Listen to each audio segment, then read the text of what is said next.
नमस्कार साथियों, मैं आपका दोस्त लेखक business coach doctor Ujjwal Patni. कुछ वीडियोस रिकॉर्ड करके आनंद आ जाता है। आज का ये शो उन्हीं में से एक है। दोस्तों, आज का ये शो उन फैमिलीज के लिए जहां ज्वाइंट बिजनेस है, जहां कहने को तो एक साथ हैं लेकिन अंदर ही अंदर बनती नहीं। हर आदमी एक दूसरे की बात को काटने में लगा है। रनिंग बिजनेस से लोग पैसे खींच रहे हैं, जहां किसी भी बात में एक दूसरे को सहमत कराने में बहुत वक्त लग जाता है, जहां पर अगली जनरेशन कदम से कदम मिलाकर चलने को तैयार नहीं है, जहां पर व्यापार करने में पीस नहीं है। और कुछ ऐसी फैमिलीज के लिए भी है जहां का मुखिया ये चाहता है आज भले सब अच्छा हो, लेकिन मेरे जाने के बाद मेरे घर में, मेरे व्यापार में किसी किस्म का विवाद नहीं होना चाहिए। आज की अद्भुत कहानी एक परिवार की 3 पीढ़ियों की कहानी है, गलतियों की कहानी है, उन गलतियों से लेसन लेने की कहानी है। और आज के शो को देखने के बाद आप अपने बिजनेस को अगले 100-200 साल के लिए भी प्लान कर पाएंगे। 2002 की बात है। धीरूभाई अंबानी, देश के उस वक्त के सबसे बड़े विजनरी, वो अचानक एक दिन नहीं रहे और उन्होंने एक चूक कर दी। हर तरफ विजन वाला व्यक्ति अपनी व्हील छोड़कर नहीं गया और 2004 में उसका असर दिखने लगा। उनके जाने के बाद मुकेश अंबानी चेयरमैन बने और अनिल अंबानी वाइस चेयरमैन बने, लेकिन 2004 में उनकी लड़ाई खुल के बाहर आ गई। बहुत विवाद बढ़ा। लास्ट में उनकी मदर कोकिला बेन का वीटो पावर काम आया और दोनों के हाथ में कंपनियां बढ़ गई। ये लेसन मुकेश अंबानी जी ने शायद उस वक्त सीख लिया कि आज भले मेरे तीनों बच्चे बहुत प्रेम से हैं, उनके बीच कोई डिस्प्यूट नहीं, 100% अलाइंड है, लेकिन कल किसी ने नहीं देखा दुनिया का हर कागज पत्तर, हर प्लानिंग, हर डॉक्यूमेंट, हर एग्रीमेंट बैड टाइम्स के लिए होता है, गुड टाइम्स के लिए नहीं।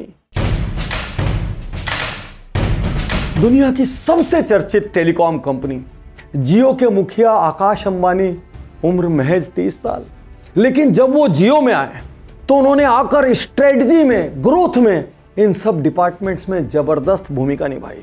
उन्होंने कंपनी में एक यंग एंड वाइब्रेंट कल्चर खड़ा करने पर फोकस किया और देखते ही देखते जियो की सफलता पूरे दुनिया के सामने आ गई। सिर्फ 30 साल की है ईशा अंबानी और आज रिलायंस का अजियो जो पूरा फैशन ऐप है, उसका श्रेय उनको जाता है। वो इंटरनेशनल ब्रांड्स को साथ लेकर रिलायंस मॉल बना रही हैं, जिस पर सबकी निगाहें गड़ी हुई है, और रिलायंस आर्ट फाउंडेशन को पूरी तरीके से लीड कर रही हैं। उम्र क्या है? महज 30 साल। घर की बेटी तो है। सक्सेशन अनाउंसमेंट के समय अनंत अंबानी की उम्र महज 27 साल। और डिवीजन क्या मिला? सबसे futuristic renewable energy, green energy, clean energy, जिस पे देश के प्रधानमंत्री का भी पूरा फोकस है और मुकेश अंबानी जी उस सपने को पूरा करना चाहते हैं, लेकिन भरोसा किया अपनी सबसे कम उम्र की संतान पे। और करते भी ये नहीं सोचा बहुत छोटा है क्या कर लेगा, ये सोचा तुम आगे बढ़ो, मैं पीछे खड़ा हूं। आइए जानते हैं कैसे ये सक्सेशन प्लान एग्जीक्यूट हुआ, कैसे इन यंग उत्तराधिकारियों को इतने विशाल साम्राज्य को संभालने के लिए तैयार किया गया। और यदि इन स्ट्रेटजीज को सुनने के बाद आपने अपना घर नहीं सुधारा ना, तो फिर कोई नहीं सुधार पाएगा। देखिए, तीनों यंग हैं, लोगों के करोड़ों अरबों रुपए दांव पर लगे हैं, ऐसे में कैसे कॉन्फिडेंस लाए? तो ये सब कुछ बहुत सोचे समझे तरीके से पिछले 7 साल में हुआ। धीरे धीरे करके उनको सामने लाया गया, अलग अलग एजीएम में उनको स्टेज पर लाए, बहुत से महत्वपूर्ण अनाउंसमेंट्स में उनको शामिल किया और कई बार तो महत्वपूर्ण अनाउंसमेंट उनके मुंह से करवाया और कई बार उनको प्रेस कॉन्फ्रेंस लीड करने को दी। बहुत सारी डील्स में साथ में रखा, बहुत सारी डील्स सोलो करने को दी। और इसके कुछ बहुत बड़े एग्जाम्पल आपको याद दिला दूं। याद होगा, लगातार जियो में बड़ी बड़ी कंपनियां दुनिया की पैसे लगा रही थी। उस वक्त फेसबुक ने, मेटा ने 9.99% स्टेक जियो प्लेटफॉर्म्स में खरीदा था। उस डील को आकाश अंबानी और ईशा अंबानी ने मिलकर मटेरियलाइज किया और पूरी दुनिया तक ये क्लियर कट मैसेज गया। जब रिलायंस रिटेल ने हिंदुस्तान का नंबर 1 रिटेल बनने के लिए फ्यूचर रिटेल को एक्वायर किया, तो वो पूरा अनाउंसमेंट ईशा अंबानी के द्वारा किया गया। धीरे धीरे करके लोगों के सबकॉन्शियस माइंड में ये बात आ गई कि बच्चे बहुत तेजी से निर्णय ले रहे हैं और एक्स्ट्राऑर्डिनरी लीडरशिप को डिस्प्ले कर रहे हैं। देखो भाई, यदि बड़ा बनना है ना तो बड़े लोगों की तरह सोचना होगा। इसके लिए बड़े लोगों की जिंदगी को गौर से देखना होगा और हर दिन उनसे सीखना होगा। यदि आपकी जिंदगी में आपके आसपास बड़े लोग नहीं हैं तो आप उज्जवल पाटनी शो मिस मत कीजिए। और यदि आप ऑडियो के प्रेमी हैं तो भाई स्पॉटिफाई में आपका स्वागत है। The motivation podcast by doctor Ujjwal Patni 48 hours पहले स्पॉटिफाई पे आती है। कभी कभी मॉर्निंग वॉक के समय, जिम के समय कान में ईयरफोन लगाओ और ये पॉडकास्ट सुनो। विश्वास करो, ऑडियो भी जिंदगी बदलता है। मैं लगातार मुकेश अंबानी जी की फैमिली को देखता रहता हूं, उनसे जुड़ी न्यूज़ फॉलो करता हूं। उनके साथ मुझे एक बेहद क्लोज कार्यक्रम में हिस्सा लेने का मौका मिला, जहां पर मुकेश अंबानी जी थे, नीता अंबानी जी थी, जहां पर उनके बेटे आकाश अंबानी थे। एक्चुअली वो ही होस्ट थे उस प्रोग्राम के।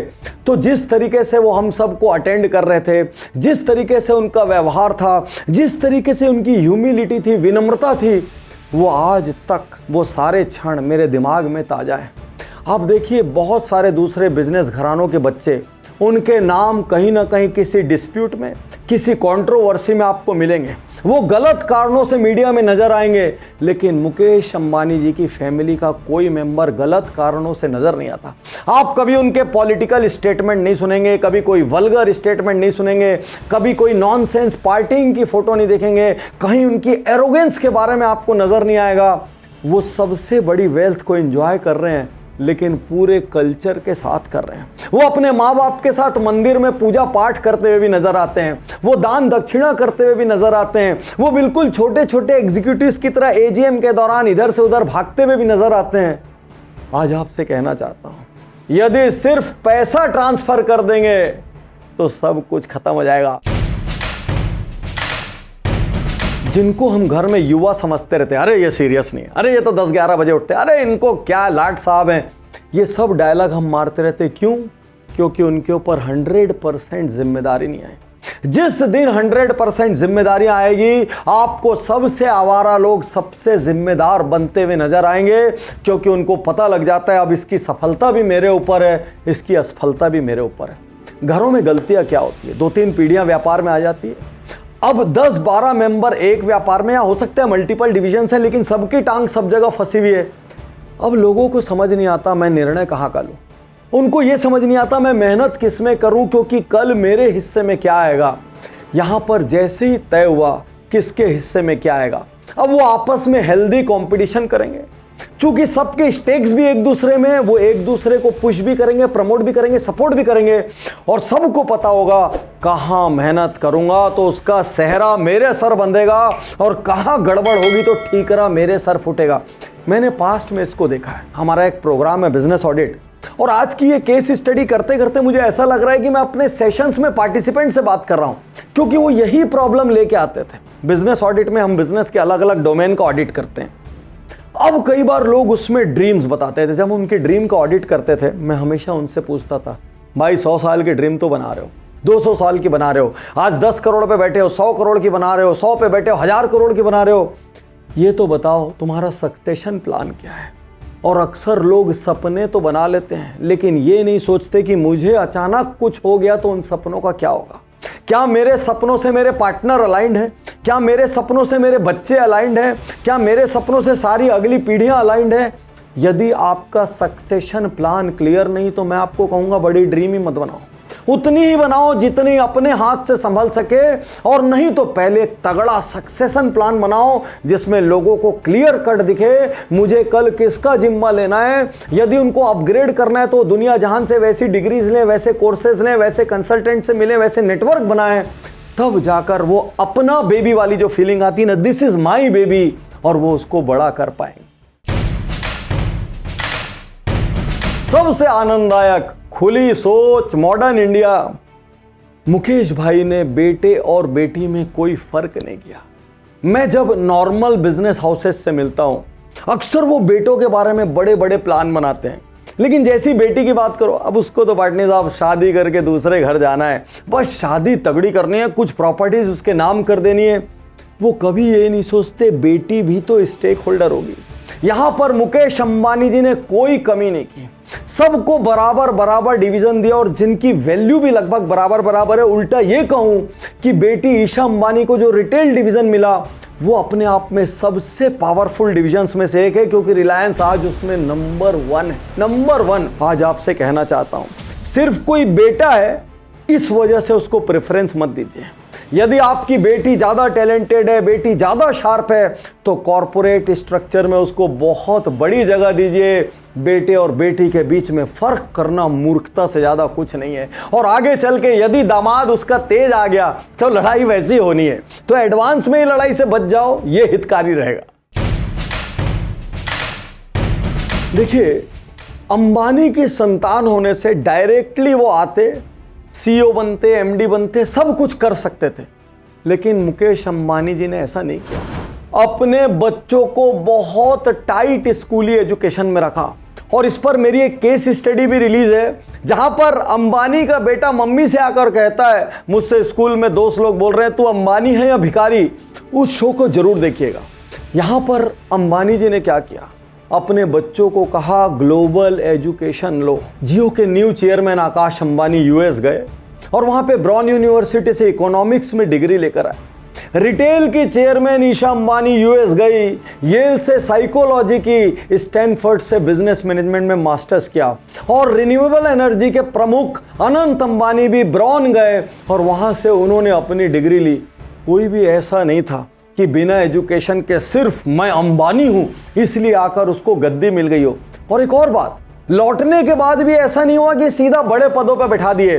पहले वो उन्होंने नीचे काम किया, नॉन एग्जीक्यूटिव डायरेक्टर के रूप में बोर्ड्स में रहे, छोटी छोटी डील्स क्लिक की, छोटे छोटे फैसले किए और धीरे धीरे करके 7 साल बाद उनको समझ आया हम अंबानी की संतान है, क्योंकि 7 साल बाद उनको गद्दी मिली।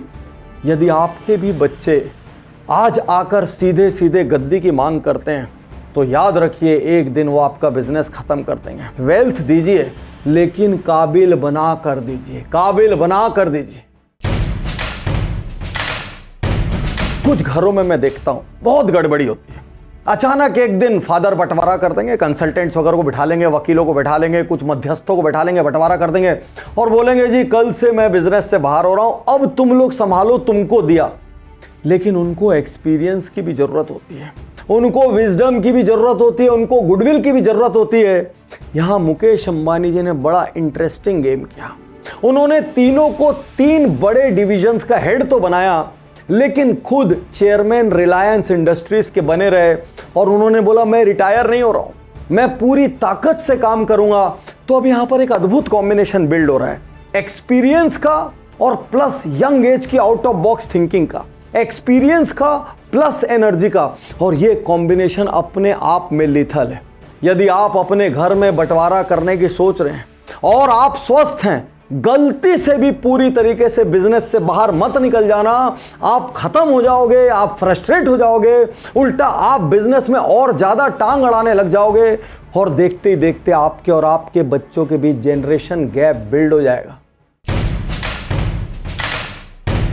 दोस्तों, हिंदुस्तान के इतिहास में यदि पीछे जाएंगे आप देखेंगे बड़े बड़े कॉरपोरेट घराने जो एक समय में बहुत सुखमय थे, उनमें बहुत लड़ाई हुई और इतने निचले स्तर तक गई कि पूरा देश दुनिया उनको देख रहा था। लड़ाई के इतिहास में पीछे जाएं तो रेनबैक्सी में सबसे पहले मोहन भाई और उनके बेटे परविंदर की लड़ाई बहुत फेमस हुई। परविंदर ने धीरे से कंपनी पे कब्जा कर लिया। उसके बाद परविंदर के बेटे शिविंदर और मलविंदर की लड़ाई आज तक चल रही है। यही नहीं, आप थोड़ा और आगे बढ़िए, जो पूरे देश को लॉ सिखाते हैं, श्रॉफ बंधु, उन दोनों की लड़ाई कंपनी पे कब्जे के लिए पूरे देश में फैली। बजाज की लड़ाई पूरे देश में फैली, अपोलो टायर्स की लड़ाई पूरे देश में फैली। और इसी अंबानी परिवार के इतिहास में एक कहानी छुपी हुई है। जब बंटवारा हुआ तो अनिल अंबानी जी और मुकेश अंबानी जी को एक बराबर मिला, बिल्कुल एक बराबर, या कई लोग तो ये मानते हैं कि अनिल अंबानी जी को ज्यादा मिला। आज अनिल अंबानी जी की वेल्थ मुकेश भाई से शायद 1/10 भी ना हो।